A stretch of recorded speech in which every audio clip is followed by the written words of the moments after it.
I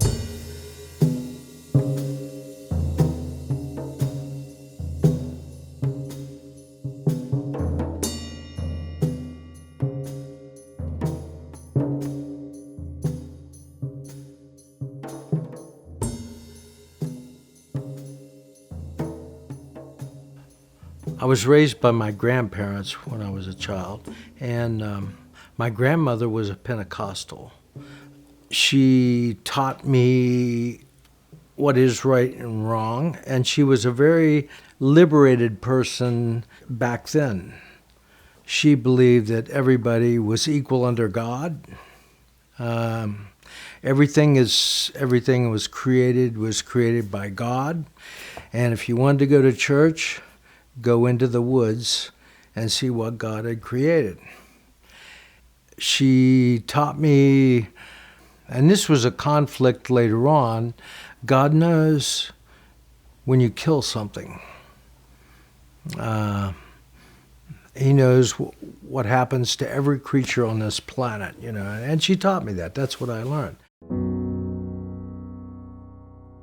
When I got in Vietnam, the first night of Tet was the first time I was in a firefight, real firefight. I remember fighting. We ran into an old church, and they blew the wall down while we were in it. And it was like, I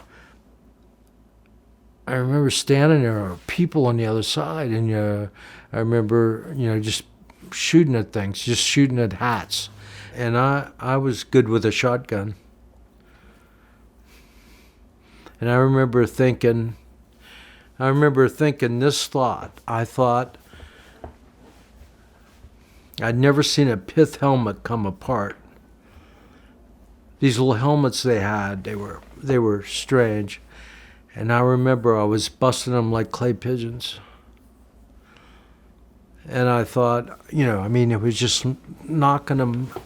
And I thought, holy mackerel, these are people. These are people. We fought our way all the way back down through the village. We destroyed the village. It was artillery. Artillery was coming right behind us, and all this time I'm watching this, and I've just watched my first American die, right? And he was in my lap, and I'm watching this, and I saw what the Vietnamese did, and I said, Jesus, what am I in here? Thinking, wow, I got to go through, I think it was 9 more months of this.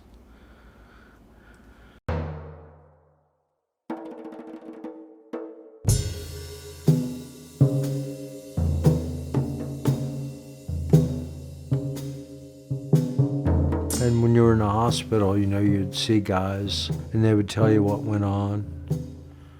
I had a lot of friends die. I felt guilty. I felt like there was more that I had to do. When I got over the second time, it wasn't like the first time.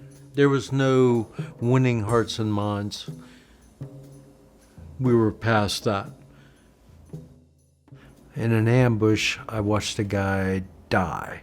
I watched a guy go from a living to bugs starting to enter his body. I was face to face with him on the ground and couldn't move because every time I moved, they shot a hole in my pack. Maybe 5 days they overran our position. That's when I got blown out of a hole. When you make a fighting hole, you dig out the very bottom and you slope everything to that very bottom so that if a grenade goes in your hole, you kick it in there and it doesn't blow your feet off.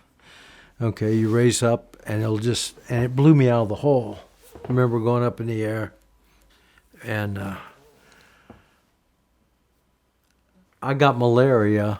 Right at the end, I had malaria. And we were still fighting, I mean, I was sick. I didn't know what was wrong. Guys were giving me their fruit, and their juice, and it didn't help. I couldn't get it down. I couldn't get water down. It'd come right back out my nose. Corman went over to the captain. He says, "Look, we don't get him out of here now. He'll be dead. He's dead." He says, "You got to get him out of here."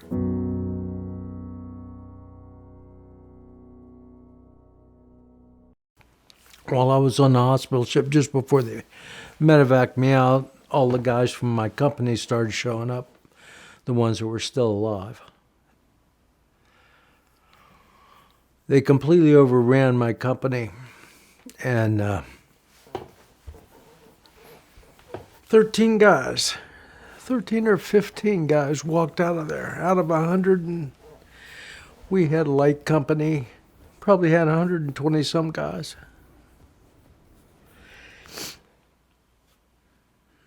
I go to the wall and I look them up, and they're all there.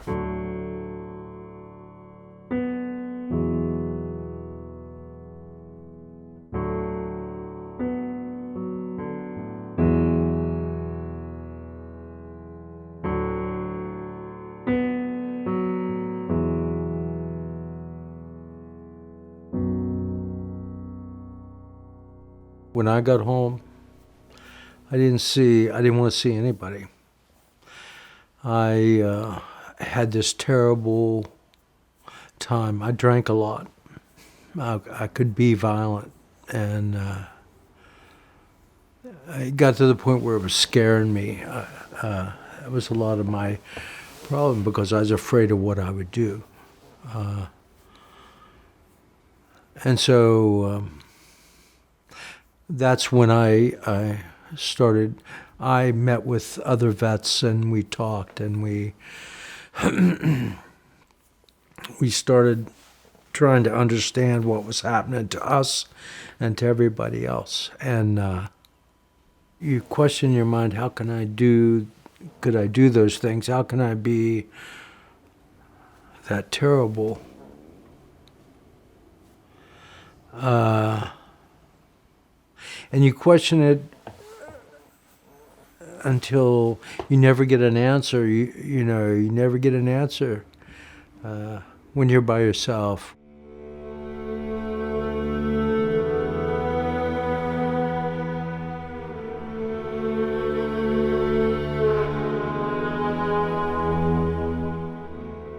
You had a lot of people coming to West Virginia because they wanted to stay in college because they didn't want to go to Vietnam. And I had no problem with that. People, I didn't want anybody to go to Vietnam anymore.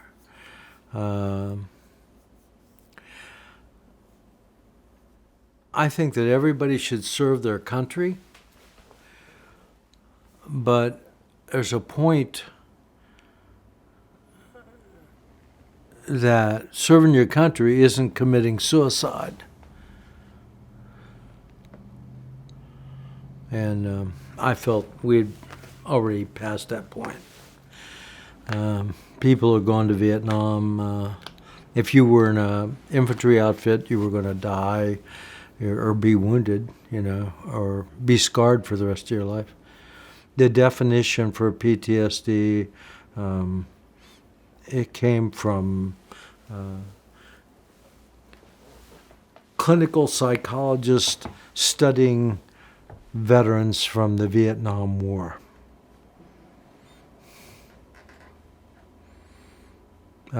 Traumatic brain injury. I was diagnosed with traumatic brain injury, about 6-8 years ago? How long's it been since Vietnam was over? But they didn't have the tools. They couldn't look.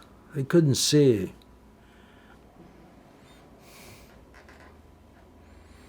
It was a lot simpler when my wife was around because she understood. My wife was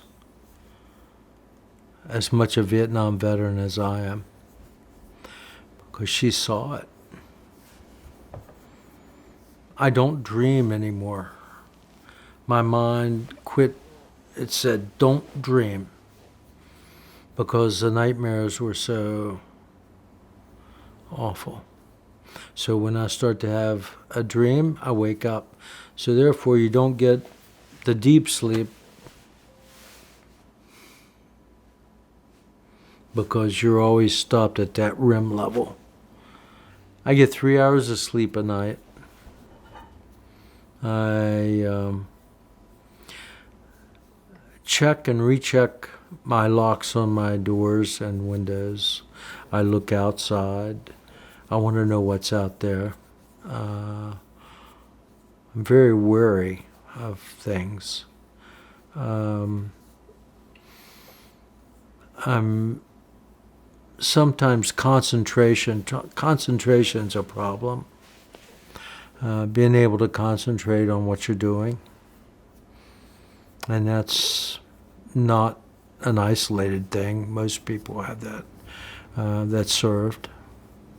The deja vus are many.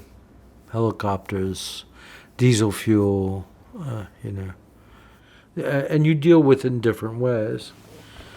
You either deal with it by facing it, or you deal with it through drugs, alcohol, or just by not talking about it till you explode. What you want to prevent is people being put in that situation, period.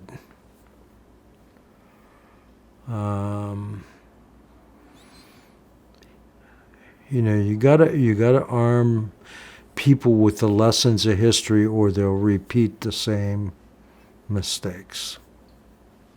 And we sure did in Iraq.